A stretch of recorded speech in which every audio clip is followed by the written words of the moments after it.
Friday night, midnight, we will be live next week to go through 2 hours of Rampage, 2 hours of SmackDown, which is hopefully not going to be a permanent move for Rampage down the road at any time. But what would happen if NBC Universal and Warner Brothers Discovery merged a couple years down the road? As the Hollywood Reporter is stating, high-ranking people in the industry, it is very much being discussed. However, this is something that, because of the merger with Warner Brothers Discovery, is not something they can even engage in for another 2 years. But the fact the Hollywood Reporter was reporting on this with such like this seems like it's just an open discussion point.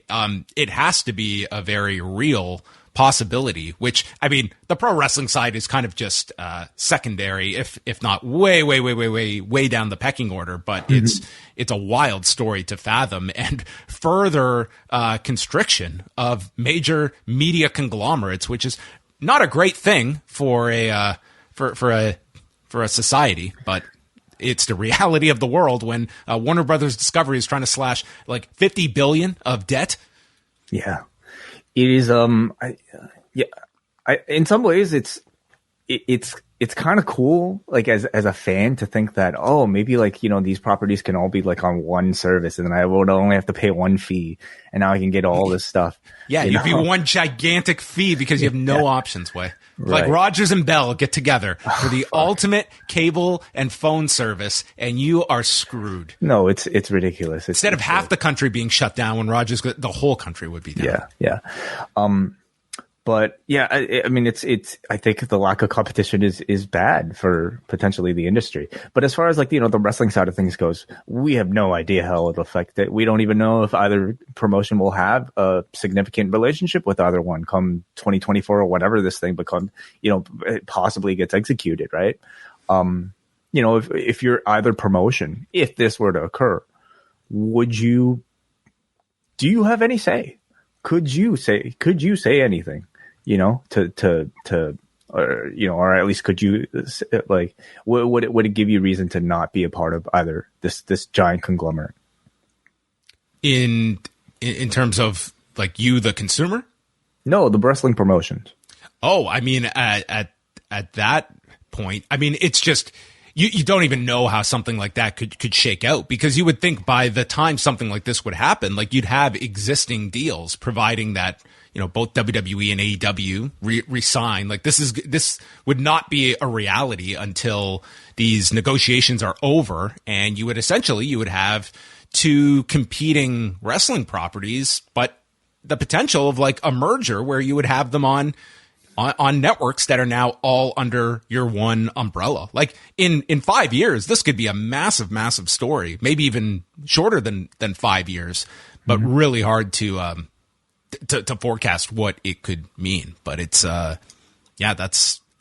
wild story potentially, but also does tell you just the state of Warner Brothers Discovery that just sounds like what a mess in many ways. And they've got all this debt to try and cut down, but they have the NBA rights that are coming up that seem like the most important for them to retain, and what they're going to allocate towards that, and keeping, you know, I would say AEW, they kind of fall into this, by and large, like cheaper programming that delivers very well. It's like they're playing Moneyball, and AEW, even with a rights increase, still comes in at a bargain when you're comparing it to a scripted drama series or original programming as compared to this 52-week-a-year property that gives you a third hour on Friday nights that you're invested in. There's reality programming and other options with it, that it's still young enough that they're not going to be commanding WWE prices. And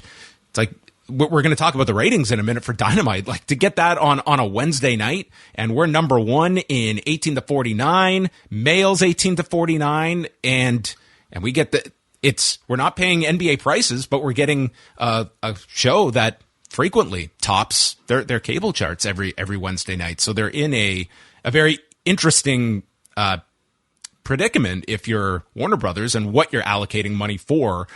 I'd be looking at like value programming, and AEW to me would represent that.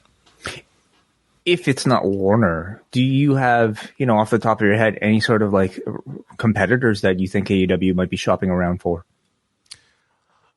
It's really hard to say because you look at the like NBC Universal, you would think is not in the running for something like this.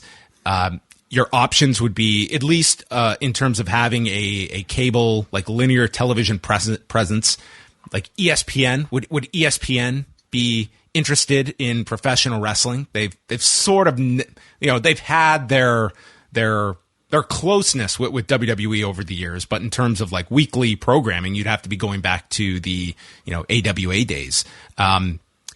Fox is an interesting one that people keep bringing up. Like, does Fox look at what they're spending for SmackDown? $205 million is the average annual value, and is it performing at the level we were hoping for? Like when SmackDown started in 2019, the number that was getting thrown around that was the expectation was a 1.0 in 18 to 49. I mean, they're never doing 1.0 outside of those first couple of episodes on Fox. But at the same time, they're frequently the top cable network show on Friday nights. So you kind of weigh that versus the competition.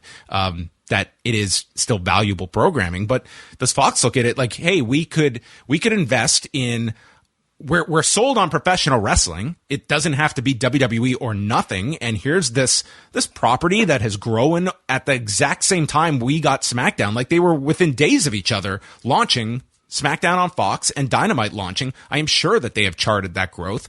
And could we get a product in AEW at a fraction of the cost that we feel does have a higher growth potential? But all of this is with WWE catching fire right now, and I think they're catching fire at such an opportune time for these sets of negotiations that I think it's going to be very hard, I think, for these incumbents to want to walk away from WWE that are still a product that there are certainly some advantages to WWE in comparison to even other sports, in terms of like, they're not so out of the cost structure for them, but you have to imagine WWE is also going to be aggressively looking to increase their rights as much as possible, feeling they're arguing that we are on par with some of these other sports leagues that you invest in.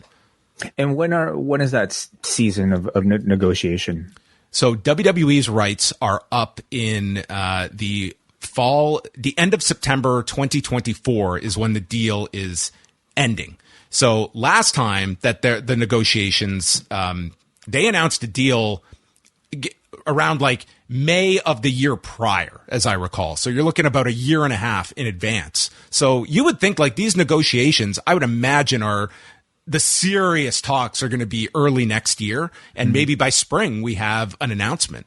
And Tony Khan has noted like they have this year and next on TNT and TBS. So it's going to be like similar like overlap, and that will create interesting situations. Like if there is any breakdown on the WWE side where one side is wanting too much, there's a leverage play. Like either side can, like if you're a network, you could use AEW, even if you have no intent on going with AEW. It's a bargaining chip for them to say, hey, we can stay in the wrestling game and go with a different product than you. It's going to be a very, very impactful period next year. As newsworthy as this year has been, those negotiations, I mean, we've been talking about them for years, it seems, and it's very key for AEW of what their growth is going to be.